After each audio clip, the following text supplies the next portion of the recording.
All right, well, so this next clip, this final clip, is something I put together. It's very special to me, and it's a video of my dad, Rob Skiba, and I just hope you guys enjoy it. I believe that if we are not directly related to any of the 12 tribes, that we get grafted in. You know, Romans 11 talks about the grafting process, right? So I believe that we get grafted into Ephraim at salvation if we're not already part of the 12 tribes. If we are already part of the 12 tribes by blood, I believe that because Paul talks about the branches of the cultivated olive tree that have been severed. He talks about that they could be grafted back in. So I don't believe salvation is dependent on bloodline. The only blood that gives us salvation is Yeshua's blood. And so if you are already of the 12 tribes of Israel, you have been severed from the cultivated olive tree until you accept Yeshua as your Lord and Savior, then you get grafted back in. If you were never part of the bloodline and you accept Yeshua, I believe that you were grafted in through Ephraim. At least that's my working understanding of it so far. Yeah, I'd like to make a couple real quick comments. First of all, just so nobody freaks out. Like I wouldn't necessarily believe anything that has to be genetic or DNA based. Along with you. Yeah. So I don't think the salvation is dependent upon that. But also, it's interesting. A friend and I have been talking a lot about the millennial kingdom and different things like that, and it also talks about how during those times that the fathers, when they chew their grapes, it won't be passed down anymore, but it'll sour their own teeth, and how a son who chews their grapes, it'll sour their own teeth and it won't be passed down. I don't know. I'm just thinking about these things in the context, and I heard a teaching that some people believe that when you're grafted in into Judah, and I was of the opinion with you that we'd be Ephraim. But the Judah thing is interesting topic, interesting teaching as well. Since that's where Messiah came through. But yeah. I mean that makes sense too, because we are also grafted into the vine, so to speak. Jesus said, "I am the vine, you're the branches." Right. So we do get plugged into the vine that is Yeshua, and he's of the tribe of Judah. So right. I mean, I'm open to that teaching. I'd like to explore it more. I don't know a lot about it to talk with any measure of authority on it. But the Ephraim deal makes a lot of sense to me. Either way, I mean, I just want to get grafted into that cultivated olive tree. I don't care what tribe I end up in. You know what I mean?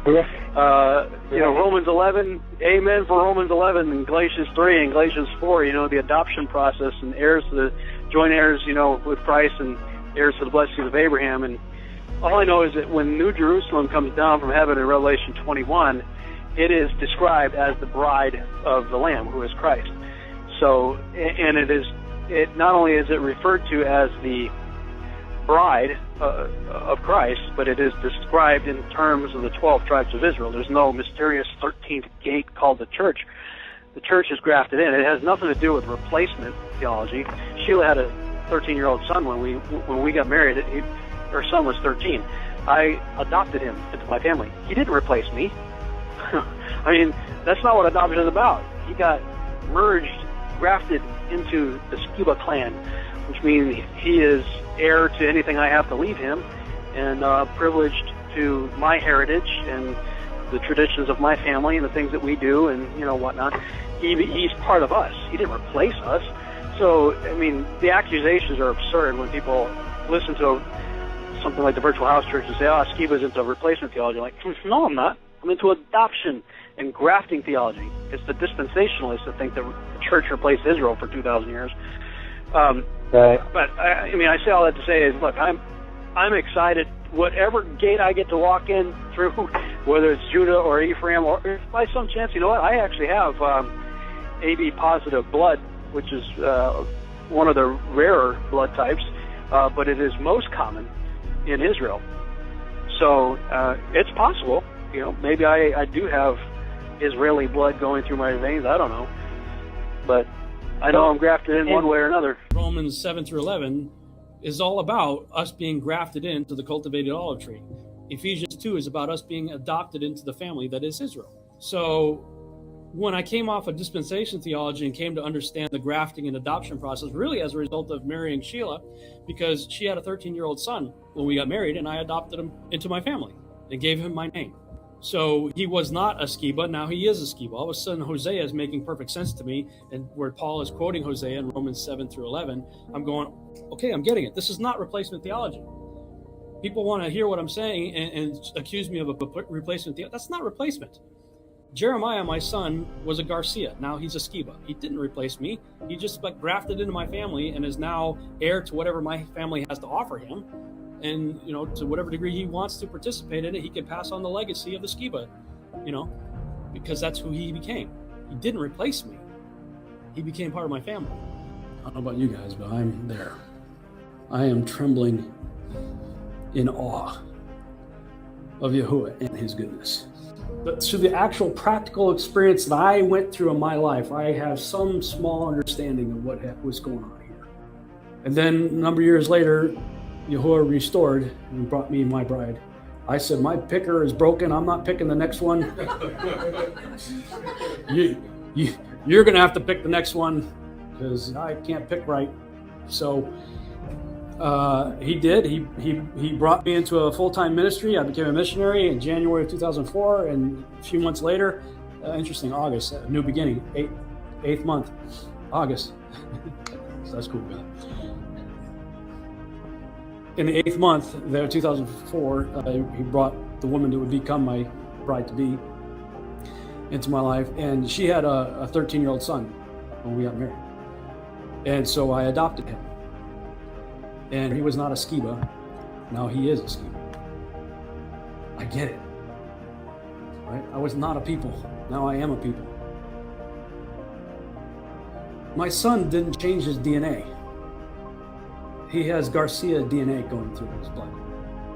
But I have given him a new identity. He wears my name on his baseball jersey. He is heir to anything I have to leave for him, and anything my family has to offer is his. He is free to participate in every tradition my family has ever started if he so chooses. He can go the route of following his biological father if he wants. But I have given him a new identity that he can choose to accept. I believe that's exactly what's happened with us. And I thank God for the things, because I always said I didn't want kids. I love kids. I actually really love kids, but I know the style of life that I have always had. I'm always on the go. I'm always traveling. And my dad was a 9-to-5er. My dad was always there for me. And I always said if I was going to be a dad, I wanted to be the kind of father my father was. But I knew that the type of lifestyle that I have and the ministry that I'm called to, I couldn't be that. But I end up marrying a woman who has a 13-year-old son, so I didn't have to do all that diapers and all the, you know. I am now more on the coach side of things and can be the friend side of things and can be that for my son. But, you know, he's 22 now, so he's off and doing his own thing, so I'm still free to travel. So God worked it all out and then taught me a pretty powerful lesson as to who I am in him through this scenario, through this whole situation right here. When you start to look at this from a different angle from what we're being fed in mainstream media, this is a lie. This is a controlled narrative. This is what they want you to believe. And the fact that I saw so many Christians just hook, line, and sinker line up for whatever the media told them to do this last go around, that was terrifying to me. The disciples asked Yeshua, what's it going to be like in the last days? Right. First thing he says is, don't let no man deceive you. But then later, he says that the last days would be like the days of Noah. Now, that begs the question, what differentiates the days of Noah from any other time in human history? Genetic manipulation. You get what I call the Genesis 6 experiment. And that's when 200 Watcher-class angels, according to the book of Enoch, landed on Mount Hermon in the days of Jared. And this is Genesis 6, 1 through 4, where the sons of God came down as the daughters of men, and they had children that became known as the Nephilim, who were giant offspring of the angels. And it gets so bad, all flesh had become corrupted, the Creator had only one choice, and that's to wipe out everything and start over again. He did so with Noah, who was found righteous in his generations. The Hebrew word used there is tamim, that's pure in his genetics, like a pure red heifer, same word is used there. So I believe that the genetic tampering that was taking place, especially specifically in the last 120 years leading up to the flood, was the reason for the flood. And that's what Genesis 6:12 says, the earth and all flesh had become corrupted. How did it become corrupted? It became corrupted through genetic manipulation. Genetic manipulation, what we now refer to as transhumanism. I want to know what the truth is. You know, I don't care what it costs. I want to know what the truth is. And I hope that people, my son, anybody would, you know, if my name comes up, whether you like me, whether you agree with me or not, at least you could respect the fact that he's on a quest for truth. You know, because we are living in a sea of lies right now. And right now, the Bible is my only compass in a sea of lies.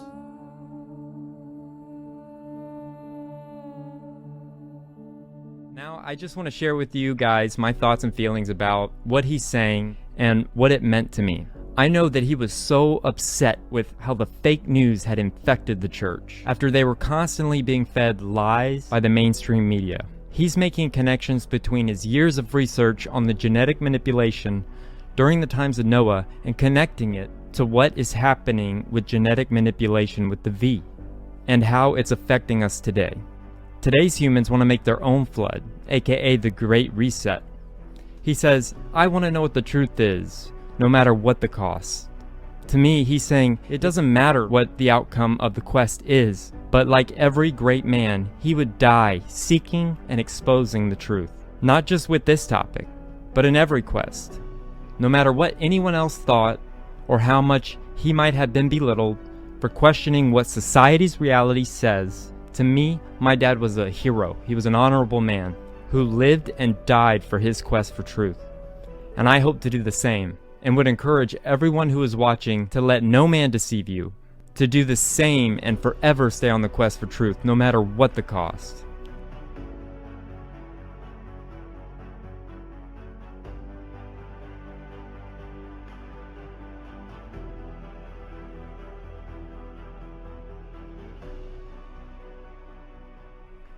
So when my dad's life was stolen from us, I refused to let his voice be silenced, and that's why I decided to do Skiba News Nation.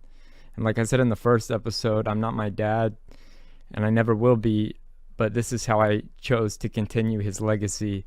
And thank you guys for standing with us and for watching this and accepting me for who I am. That's all I got.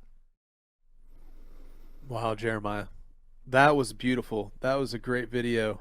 You know, you're doing so great, man. I think your dad would be very proud of you. You've come so far with what you're doing with broadcasting, and you know that, you know, what he ended off with in that last interview with the scriptures being our compass for truth. I mean, that's right on point, man.